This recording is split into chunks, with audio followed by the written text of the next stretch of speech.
In the upscale enclave of Willow Heights, a serene suburb in Riverside County, the afternoon air was shattered by a piercing shout. "She shouldn't be here. Call the police." The voice belonged to Karen Ellison, a middle-aged white woman whose words carried a venom that turned a peaceful day into a nightmare. Sirens soon wailed through the quiet streets, signaling an incident that would unravel the community's illusions about fairness and expose the raw wounds of bias. At the center of this storm was 8-year-old Lila Thompson, a small girl with braided pigtails and a bright yellow sundress. She sat trembling on her blue scooter, clutching a tattered stuffed bunny named Sparkle. Tears streaked her face as 2 police officers loomed over her, their presence transforming her safe neighborhood into a scene of fear. Behind them stood Karen, arms folded, her expression smug as she repeated, "I told you she doesn't belong here." Her words dripped with judgment, branding Lila as an intruder in her own community. Lila's tiny voice broke through her sobs. "I just want my daddy."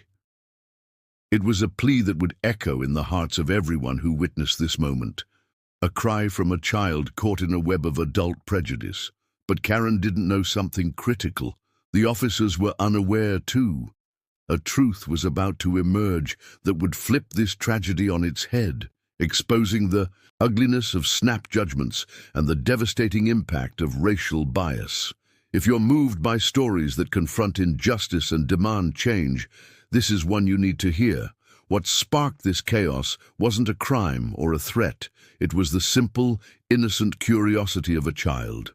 To understand how this day spiraled into horror, let's rewind 30 minutes earlier, when Lila was just being what every child should be: joyful, curious, and free. This story hinges on 3 people whose paths crossed on a fateful afternoon in Willow Heights, revealing how prejudice can shatter innocence and how courage can rebuild hope. Lila Thompson was an 8-year-old bundle of wonder. Her sparkling brown eyes lit up at the sight of flowers, bugs, or anything that caught her imagination. She wore sneakers that glowed with every step and carried Sparkle, her bunny, everywhere, a gift from her late mother, who passed away during a medical mission overseas. Sparkle was Lila's anchor, a reminder of her mother's love and stories about finding magic in everyday things. Lila and her father, James, had moved to Willow Heights just 3 weeks ago, seeking a fresh start in a neighborhood known for its top-tier schools. Lila dreamed of becoming a veterinarian who could talk to animals, and she spent her days exploring, collecting leaves, and sketching them in a notebook she called her nature diary. James Thompson, Lila's father, was a 40-year-old assistant district attorney, a black man who had climbed the ranks through grit and determination. As a single parent, he poured everything into giving Lila a safe, opportunity-filled life. He chose Willow Heights for its excellent schools, hoping Lila could grow up without the barriers he'd faced. That morning, he dropped Lila off at Willow Heights Elementary, kissed her forehead, and headed to a critical meeting with the county's legal team. He had no idea that while he fought for justice in the courtroom, his daughter would face the very discrimination he worked to dismantle. Karen Ellison, 48, was the self-appointed guardian of Willow Heights. After a bitter divorce and losing her job as a real estate agent, Karen clung to her role as the neighborhood's unofficial watchdog. She scrutinized every new face, especially those who didn't fit her narrow definition of who belonged. When the Thompsons moved in, Karen's suspicions fixated on them. For weeks, she watched their every move, noting their routines and whispering doubts to neighbors. Her resentment, fueled by personal failures, turned into a dangerous obsession with controlling her surroundings. That afternoon, Lila had a great day at school. She'd made a new friend, Mia, who shared her love of drawing. Feeling bold, Lila decided to explore her neighborhood on her scooter after school. She wanted to collect leaves for her nature diary, just as her mother had taught her to find beauty in small things. With Sparkle tucked into her backpack, she rode slowly along Willow Lane, stopping near the community garden to examine a vibrant red leaf that caught her eye. Using a small magnifying lens her teacher, Ms. Carter, had given her, Lila studied the leaf's veins, marveling at its intricate patterns. She didn't notice Karen watching from her porch across the street, her eyes narrowing with suspicion. To Karen, a child examining a leaf wasn't innocent exploration, it was suspicious activity. Why was this girl loitering near the garden? What was that tool she was holding?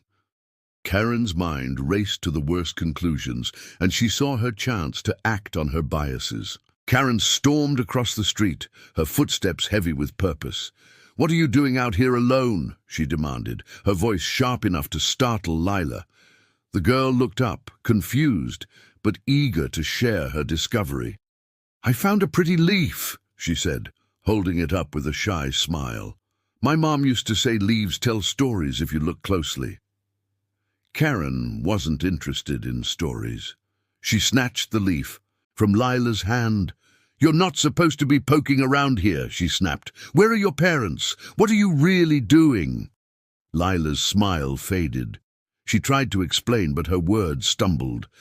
"I live over there," she said, pointing toward her house but mixing up the address in her nervousness, saying 112 Willow Lane instead of 121. Karen seized on the mistake. "Lying, are you? Kids don't mess up their address unless they're up to something." Lila's eyes filled with tears. She clutched Sparkle tighter, her voice trembling. "That's my leaf. I didn't do anything wrong." But Karen's accusations only grew louder. She pulled out her phone and began recording, narrating as if Lila were a criminal.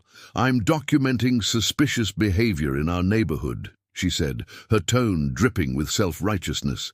Lila, terrified, tried to scoot away, but Karen followed, shouting, "You're not going anywhere until we sort this out." In her panic, Lila's backpack tipped, and her magnifying lens fell to the sidewalk, shattering. The sound of breaking glass broke Lila's heart. This was a gift from her teacher, a tool for her dreams. She knelt to pick up the pieces, sobbing, "I'm sorry, it was an accident." Karen saw the broken glass as more evidence. "Now you're vandalizing property," she yelled. Ignoring Lila's tears, neighbors began to notice. Mr. Patel, a retired teacher, paused his gardening, sensing something was wrong. Mrs. Alvarez, walking her dog, hesitated but stayed silent, unsure if she should intervene. Karen dialed 911, her voice shifting to feigned concern. "I'm reporting a suspicious child tampering with the community garden," she told the dispatcher. "She's using some kind of tool, acting erratically and lying about where she lives. I'm worried she's up to no good in our neighborhood." The dispatcher, Carlos Rivera, typed the details into his system. The address, 121 Willow Lane, rang a bell. He cross-checked it and realized it was the home of Assistant DA James Thompson. Rivera tried calling James, but his phone was off during his meeting. With no response, Rivera dispatched officers, noting the potential sensitivity of the situation. 2 police cars arrived, carrying officers Daniels and Lee.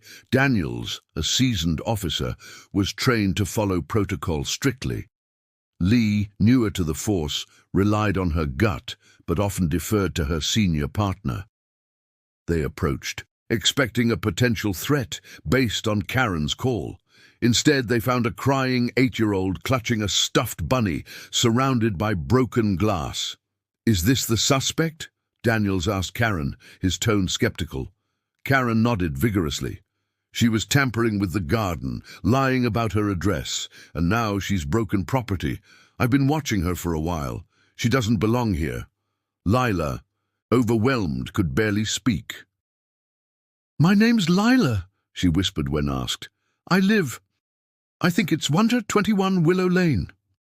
Her uncertainty, born of fear, made Daniels raise an eyebrow. Lee, however, saw a terrified child, not a criminal. She wanted to de-escalate but hesitated, unsure how to challenge the narrative. Mr. Patel finally spoke up. "Officers, this girl was just looking at leaves. She's a kid, not a threat." Mrs. Alvarez nodded, finding her voice. "I saw her earlier. She was just playing. This seems like a misunderstanding." Karen dismissed them. "They didn't see what I saw. I'm protecting our neighborhood." James Thompson's phone buzzed as his meeting ended. He saw missed calls from dispatch and a text. "Police response at 121 Willow Lane. Suspicious juvenile activity." His stomach dropped. That was his home. Lila. He sped toward Willow Heights, heart pounding. When James arrived, he saw a nightmare, his daughter surrounded by officers, sobbing and clutching Sparkle. He ran to her, shouting, "Lila, Daddy's here!" Lila leapt into his arms, crying, "I wasn't bad, Daddy. I just found a leaf." James turned to the officers, his voice steady but fierce. "I'm James Thompson, Assistant DA. This is my daughter.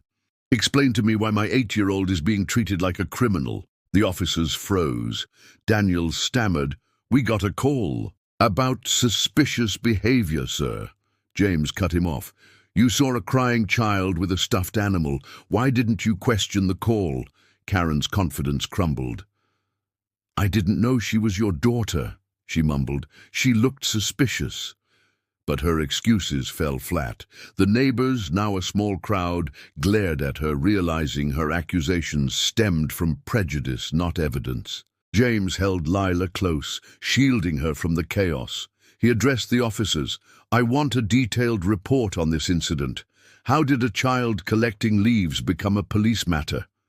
He turned to the neighbors. "This is a wake-up call.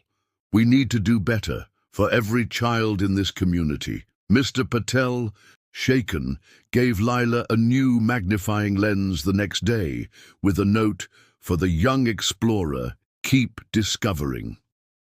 Mrs. Alvarez organized a community meeting to discuss bias and inclusivity, vowing to prevent such incidents. Karen faced charges for filing a false report and was shunned by the neighborhood she claimed to protect.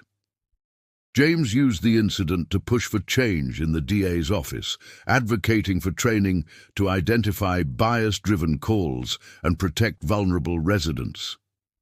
Lila, with her father's support, resumed her leaf collecting, her nature diary growing with contributions from new friends. Willow Heights transformed, with neighbors fostering a culture of inclusion and vigilance against prejudice. Months later, Lila sat in her front yard, showing her friends her leaf collection under her new, magnifying lens. James watched, proud of her resilience. The incident had scarred, but not broken her. It had also awakened Willow Heights, turning it into a community where children could explore freely, valued for their curiosity, not judged by their appearance. This story isn't just about one girl's ordeal. It's about a community learning to confront bias and protect its most vulnerable. Lila's leaf, like her mother's lessons, became a symbol of finding beauty in a world that sometimes fails to see it.